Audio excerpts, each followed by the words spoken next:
This episode of Startup Project is brought to you by Bear.tax. Bear.tax compiles all your crypto transactions and makes it easy for you to file your taxes. Check out Bear.tax, that is BEAR.tax, Bear.tax.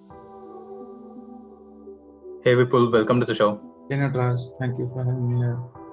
So I thought the first topic that I want to discuss with you is, we had a lot of conversations about Unlu and, what you're doing with Unlu. But before getting into all that, one of the things we never really talked about, but I'm most curious about is, what were you doing before, starting Unlu? And if you can give a brief rundown on which companies did you work for and what was your previous experience before starting Unlu? Yeah, so I started my career back in 2010, and that's briefly from a call center.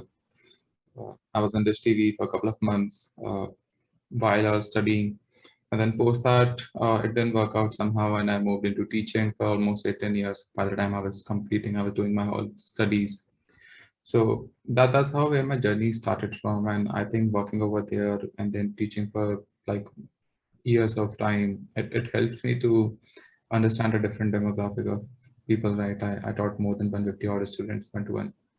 Uh, Post then, like in masters, I got an opportunity to join the first startup, which was called Root2Go, where I joined a couple of folks. We were starting this was back in 2014, where we were trying to build something kind of Uber, but for intercity, because there were a lot of hypes over at that time about the whole cabs thing, but there was no one who was talking about how the intercity travel going to be, given that India is such a vast country. So we started back in like 14 working on that. Have worked over there a couple of for almost 1.5 year before the company got acquired What is the by company Ixigo. called? Rutogo, Rutogo. Got it. Yeah. So I worked over there for a year and a half. I like took care of all the ops, was behind setting up the like amazing vendor chain of almost 500 vendors across the country with more than 10,000 feeds. Before the company got acquired by Ixigo, that's how I joined Ixigo, worked over there for a couple of years. Uh, Over there, I got a chance to handle a lot of things. Like I started my career over there with operations, like setting up the whole ops for cabs. Did that for almost 8-9 months, automated it, and post that moved into trains and flight. Looked into marketing piece of it and handled it, the whole marketing funnel. And so like I'll be behind like increasing their downloads to almost 6x and cutting down their whole cost to almost 50-60 odd percent for acquisition. And that's what led me into making a more exciting decisions of like knowing what are the possibilities around when it comes to growth marketing, all understanding more growth hacks, knowing how the whole Indian audience work. Because when you talk about Ixigo trains, a lot of people out there comes from a tier 2 tier 3 cities and even from tier 1. I think that's the best place where you can learn the whole behavior of all these folks. I think that's something which is which is a kind of very important piece in my career. At the same time, I obviously started thinking what my next gig going to be, and I was always fond in cricket and cricket, how the cricket gonna work out, and then I always had this thing in mind that if someone cannot be a cricketer, which obviously a very limited opportunity, what they can be.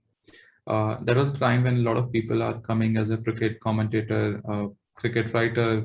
These platforms like CricBuzz, ESPN, Cricinfo, and CricCrack was on the rise.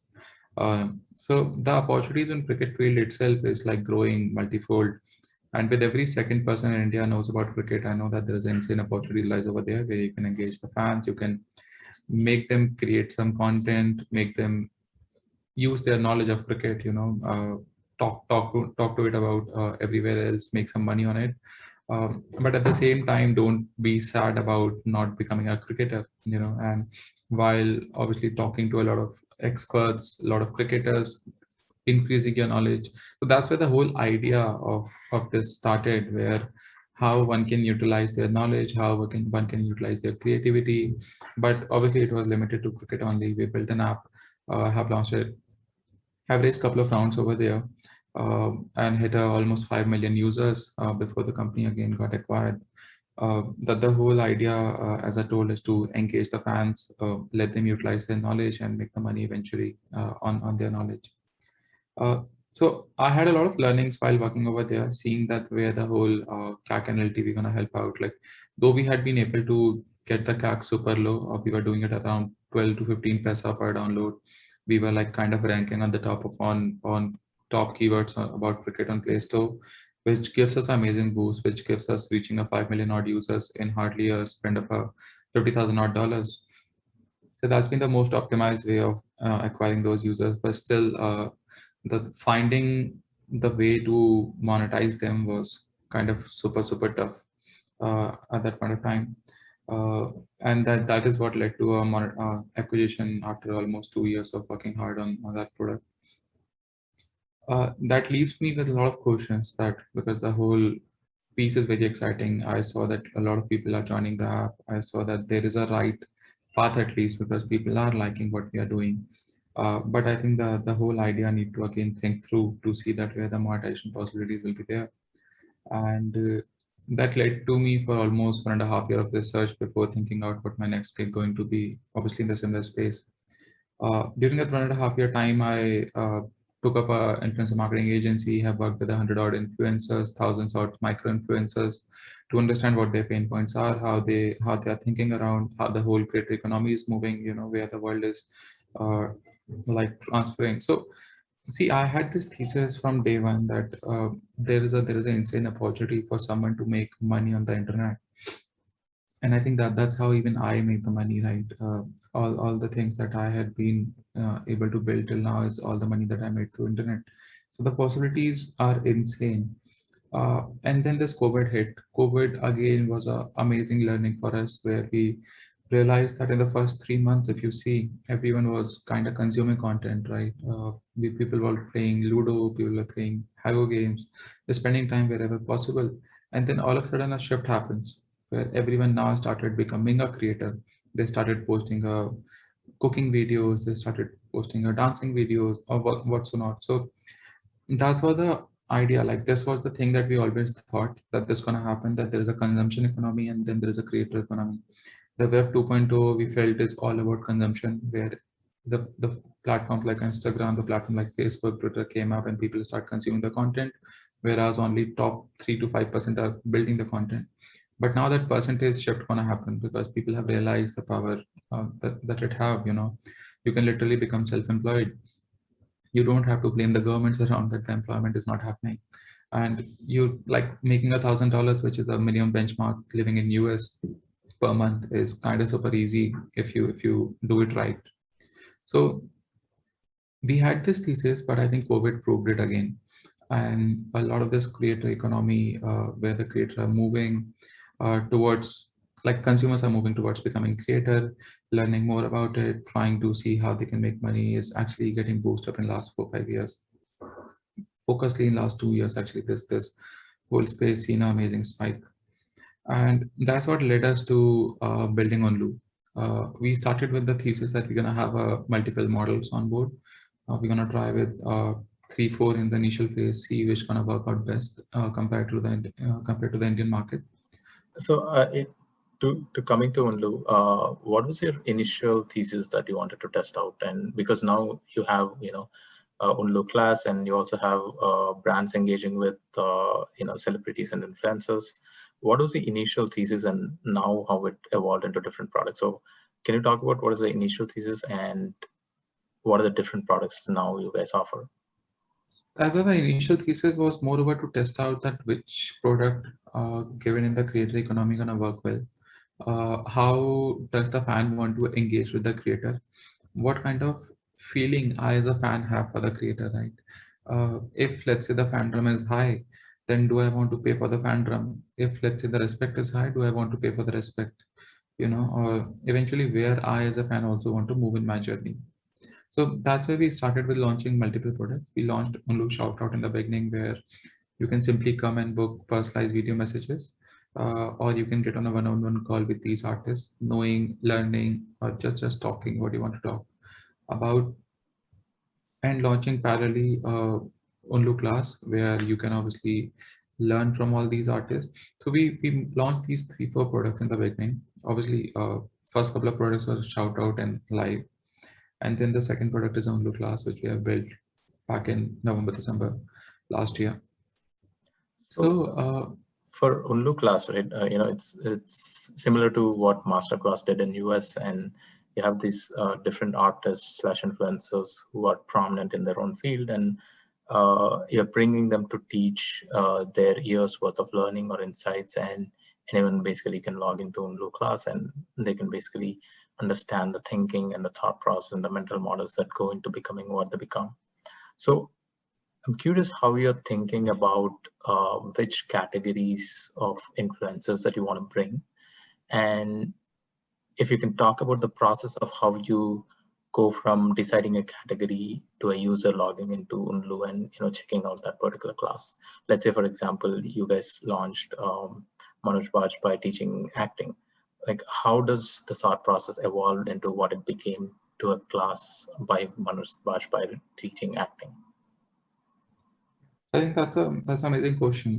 So, like how we think, there is a very simple difference between I being a fan of you or I respect you to learn from you, right? So we obviously wanted to hit the second piece of it, where bring out all those artists which have a certain respect, which have achieved the highs in their field, so that when they come and teach, people take it positively. A lot of time what happens that you bring out the TikTok star who have 100 million followers, but the moment he or she gonna teach, there's a kind of backfire also, right? That you gonna teach us and all. But so that's a main perspective, that how we started with Unlu.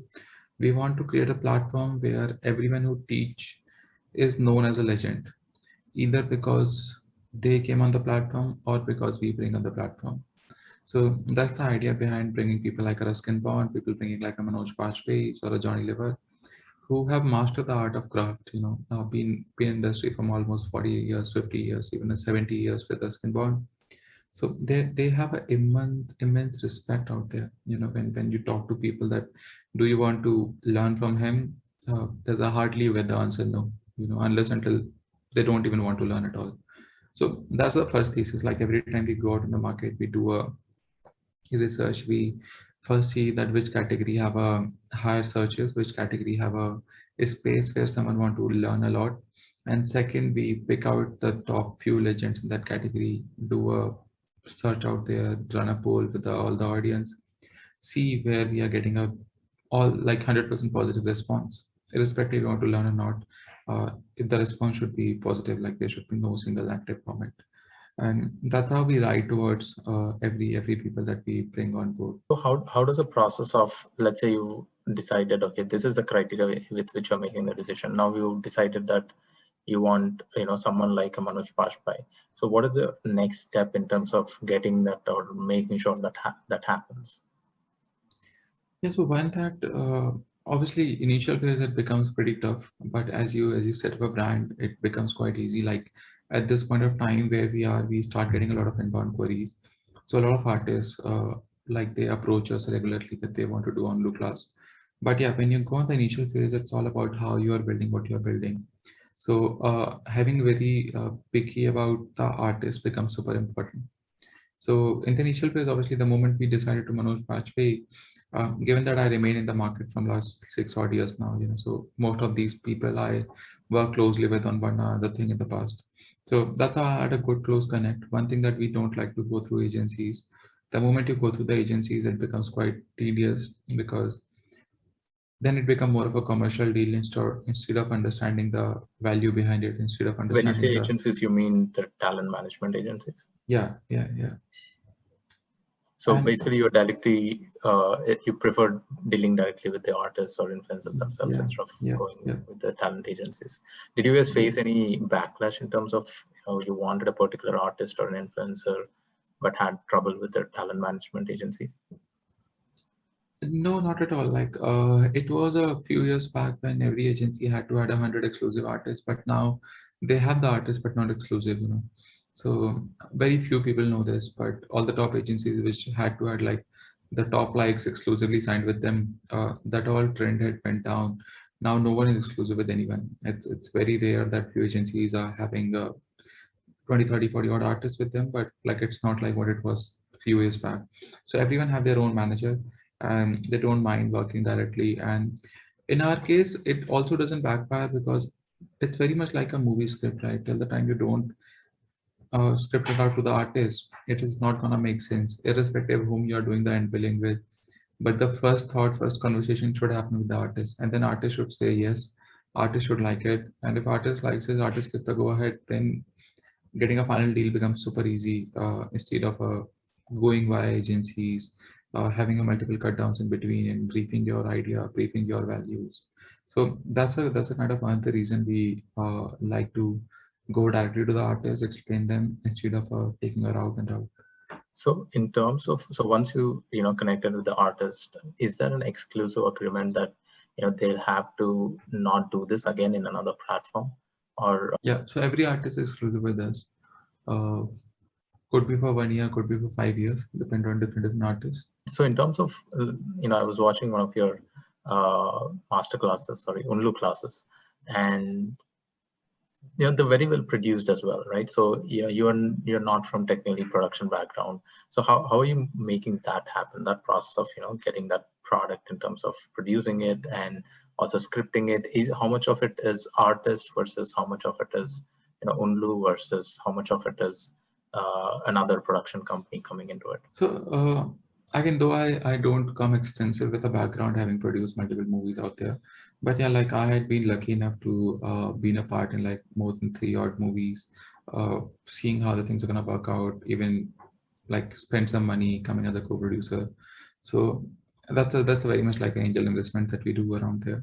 So that's how I made a very good connect, at least in the inside the industry, where I know folks, I know a good directors out there, a good producers out there, like which can work for you in a very cheap price. And that's a kind of key. Like in our case, we don't try to go too high on the price. Like we keep the prices super low. Even that the whole quality goes quite on the very high side. So that happens with a lot of connects that you have the inside industry. So this is kind of not known, but if you're not in the industry, the difference of the price that you can literally see is a 10x. So someone coming from out, if someone quotes you 1 crore for some production, that similar production can also be done in 10 lakhs, depending on how deeply you know about everything, how much you can uh, get things done through your own sources, through your own connects. Uh, that's been the one piece. Second, in terms of how to produce the content, obviously, like it's much defined from the artist. Like every artist we produced the content with, they were very humble enough to give us like more than a 6 7 days, talking to us like almost every day about what it should be, thinking out overnight and coming out with more pieces. uh, so the thing that we work on is not to define what the final content flow is, but to define, sorry, not to define what the final script is, but to define what the final content flow is. So, for example, like when I go and shoot with Manoj Bajpayee, the thing which I focus on is what are the 10 points that we are talking about, or what are the 30 points that we are talking about. Does it start from journey? Does it start from craft of acting? And what are the subtopics in those points? And that's all we keep in, like it's a 3 4 page sheet that we have in our hand. Then we go on a shoot day. Artists obviously think it through. We had a lot of chat before. Artists talked about it, but we never scripted it because we want it to be much organic, much natural. Yeah, that's how teaching is. Teaching can't be scripted. And then on the shoot day, we just tell that, like most of the cases, the artists remember that what the sequence looks like, what are the whole topics are. So they start coming and they start talking very much organically, like they're coming into a class and talking to the students out there. So that's how the whole process of production works. Interesting. You talked about how we are dealing with the traditional, influencer infrastructure or the entertainment business infrastructure, but I want to move on to the market size aspect of, this space. Like how are you looking at this market size? So yeah, I think that's a kind of very like important question everyone asks we talk to. Uh, in India itself, the last year spent in non-academic learning had been more than $3 billion. In US, it's been a more than $22 billion. Across the globe, it's hitting a more than $50 billion. Now, and that market is something which is growing. Like if you go to someone 10 years back, like in 2010, and tell them that why don't you make your kids a writer, you will see a lot of backlash, right? They only want them to be a coder or like tech doctors, or they have few fixed fields. But if today's time, if you go to them and if you tell them that there's insane opportunities writing, why don't you let your kid be a writer if he want to be? Then everyone is pretty much okay with that. And that's not all. Even the people who are working, who are doing something else at their own career, they also have that creative mind. You know, I feel that creative brain has been the most unused brain in the last few decades. It's just much about the most technical brain that we kept on using. And now when there's a fear or there's a thing like a no code coming in, the AI taking over the all mechanical jobs, we're knowing that the mechanical jobs are going down, right? That way, I think the importance of creativity is kind of boomed. But now everyone feels that it's super important for them to be creative or to at least utilize their creative side of brain. But again, still after knowing that only 5% people are creating a good content, the other 10% are trying but not being able to create a good content. The other 30% are the one who want to create a content but they don't know how to start it. They have a lot of issues. They have a lot of confidence issues, a lot of knowing that how to structure it, how to put it right, can you do it right, how to get the followers, how to get the feedback loops. You know, a lot of issues are there. You know, so there's a insane opportunities out and out there in creative middle class, where you can have that 30-40% out folks shifting on the internet, becoming a content creators, be it in acting, direction. You know, a lot of short movies can be created, be it in writing. You can write the scripts, you can write the lyrics, you can make a songs on Spotify, you can have a Substack newsletter, anything. Like there's a insane opportunities out there. So what our focus is to how to bring that 30-40% out consumers from the consumer side to the creator side, where they can sustain their living through content. And I think there is a saying like, even if you have 100 super fans, you can literally sustain yourself in any country you are in. So are you looking at creating more products for creators? Because right now you have shout outs, you have Unlu Class, which is at the really the top of the top pyramid of the creatorship, right? It doesn't really address the middle class of creators. So are you thinking in the lines of creating more products in that section? And if so, can you talk a little bit more about how will that products look like? No, it obviously does not let the top creators, sorry, the middle class monetize when you talk about Unlu Class.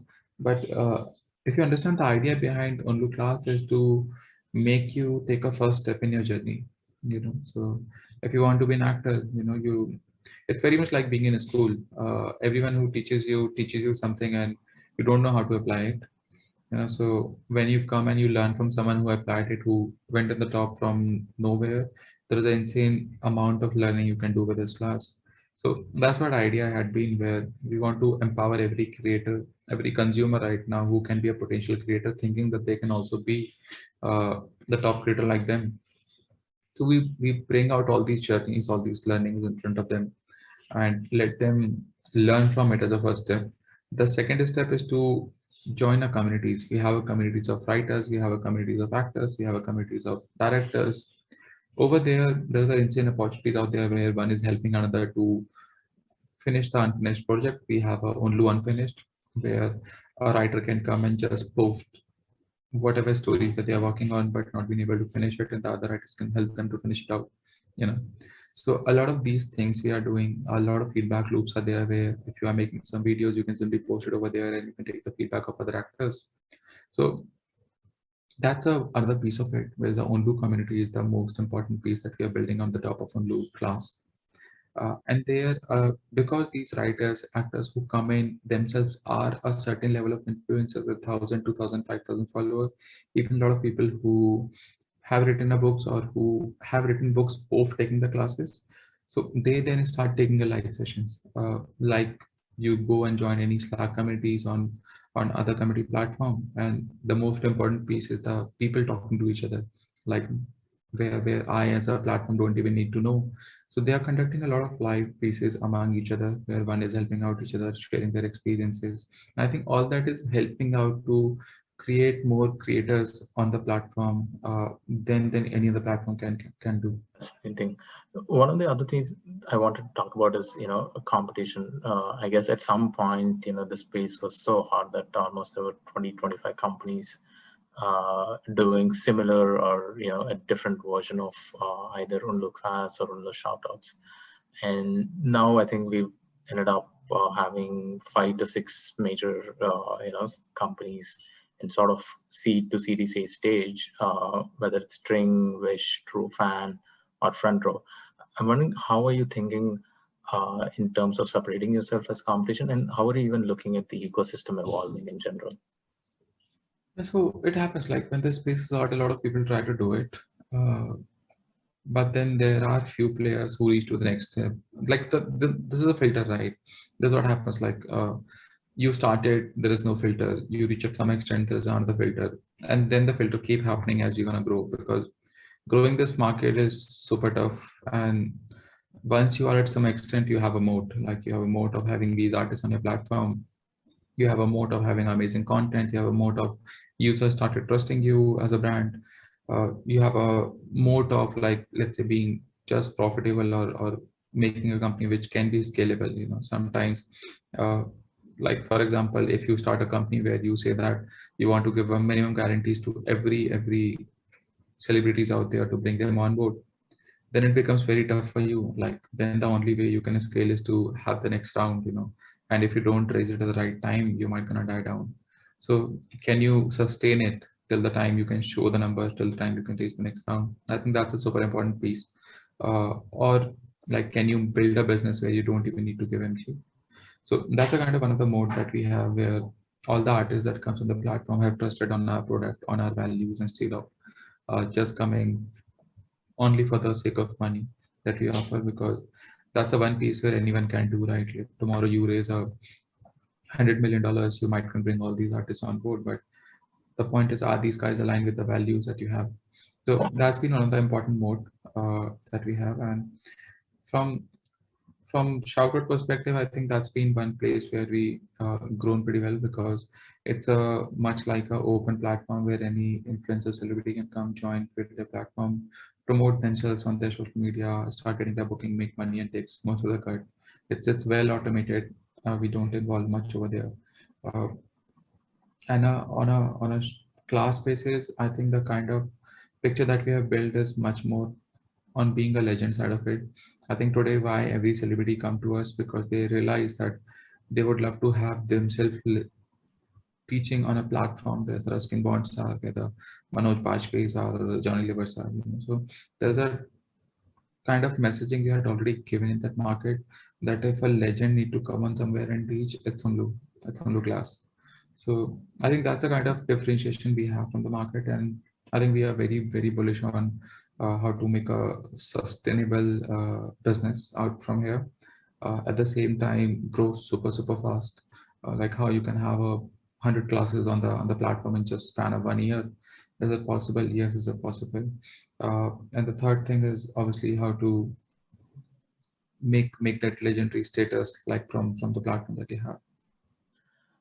One another thought I have around particularly, the Cameo model, right? In US, there's a stat, especially during COVID, I think in 2020, one of the office cast members made almost $1 million. Like that's the success story. Obviously, the model is attractive to influencers because it's another revenue stream for them.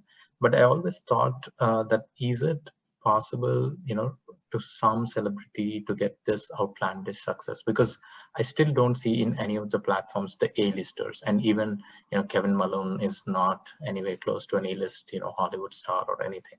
So do you see any of these success stories? I mean, either in Unlu or in general in the ecosystem that really sort of exploded? So no, I think that's a very good question. That's been a challenge of this industry from day one. That would you like to have a tier A celebrities coming on board, doing a shout out, and it's kind of not a best use of the tier A folks times, right? Like when you talk about the someone who makes $1 million odd dollars for every post, so how great for them to come out and make a 30-second video and not to charge at least $100,000 or at least a $50,000 or $20,000. Now, how many such people are there who can pay a $50,000? So this model works only on the scale. Like a lot of people on the big platforms, like the one in US, have made insane money if you go and deep down their research.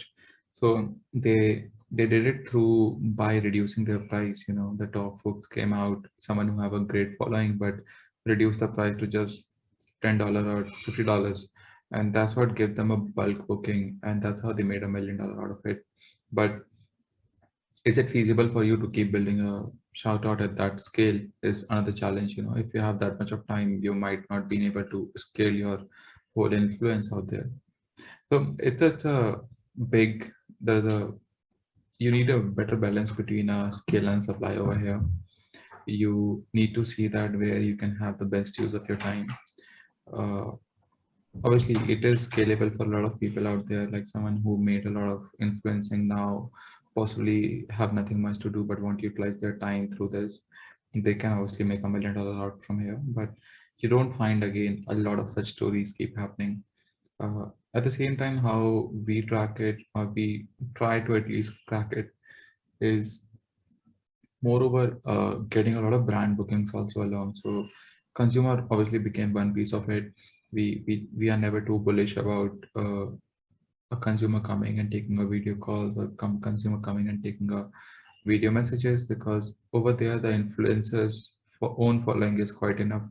Because the moment they come on board, they make their profile, they list their profile on their social media, they start getting the bookings whenever, and whoever they like, whoever their fans are.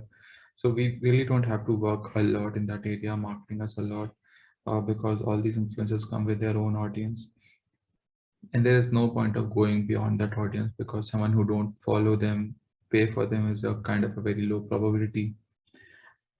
So what we do focus on is to make a platform where you can simply attract a lot of brands. So we have more than hundreds of brands who worked with us in the last 9 odd months, 19 odd months of journey, where they come on board, they book these people for multiple things, and just because it's listed on the platform, all the prices are live, it becomes quite easy for them to track and manage and see what the actual prices are, instead of going through like someone who knows someone who knows someone, and then adding a layer of pricing on the top.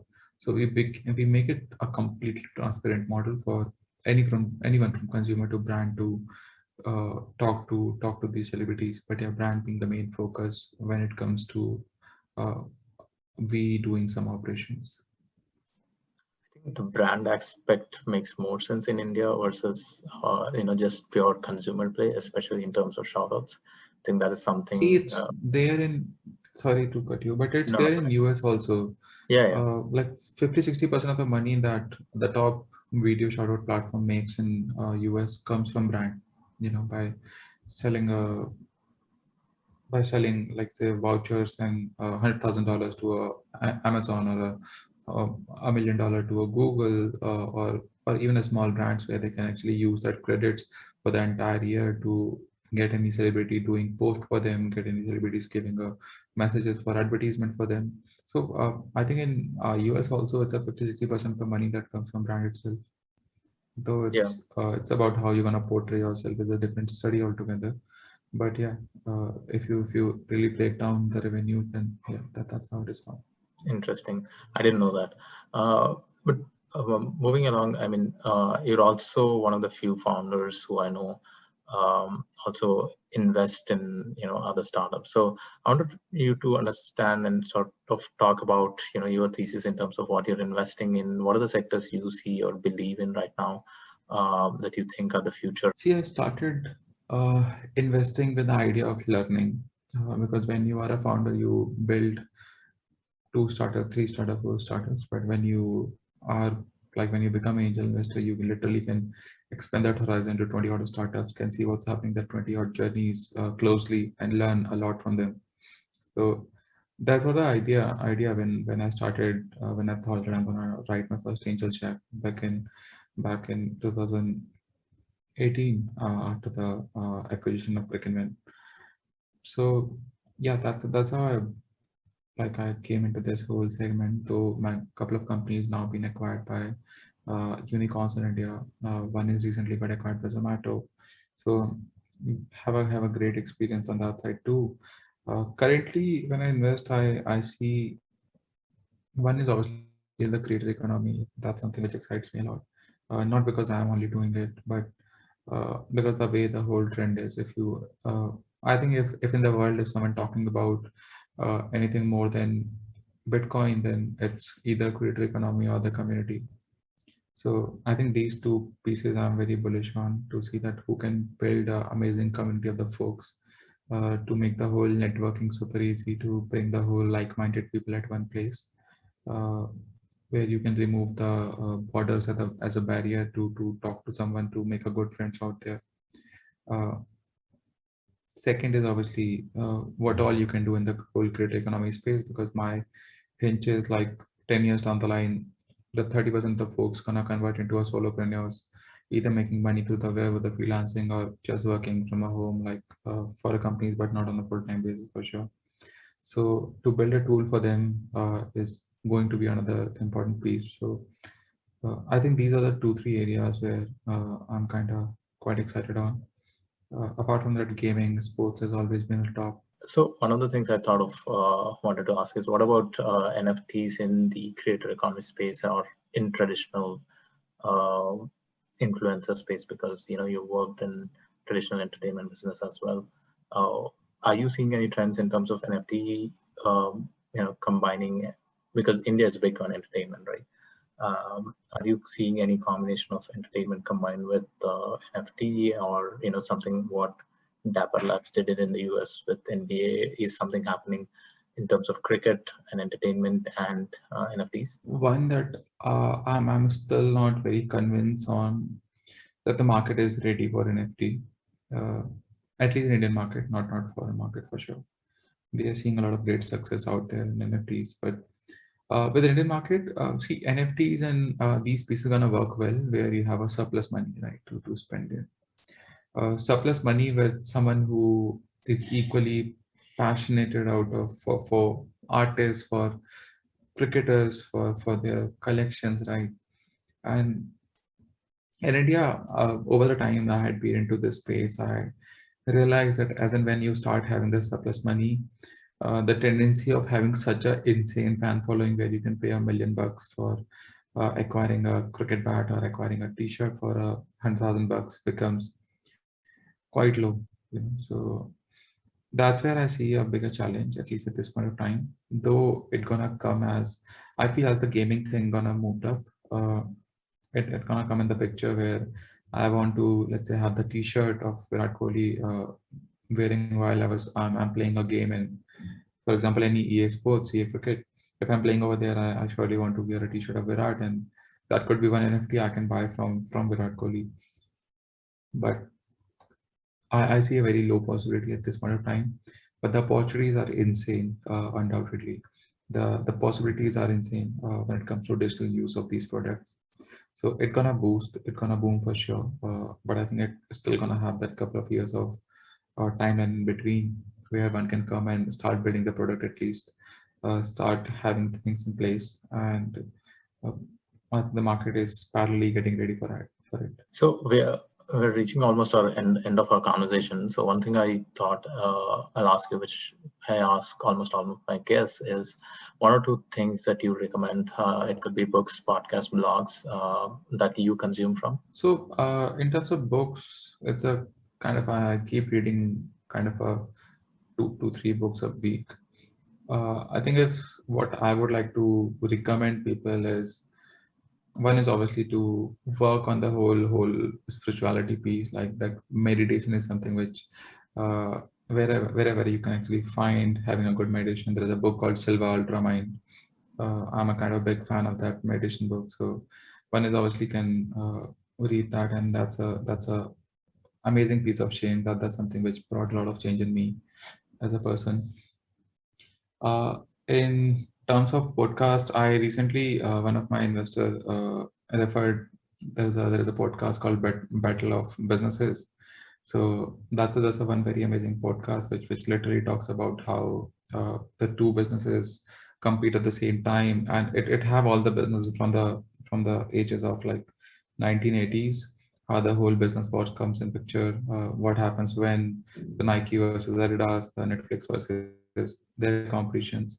So I think that's an amazing piece, another amazing piece which gives a lot of learning. Yeah, it's a great podcast. I have listened to that one, but I'll definitely make sure of that book.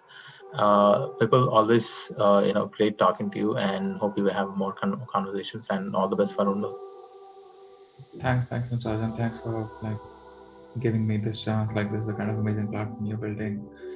Would love to see how the more interviews gonna come out from here. Thank you.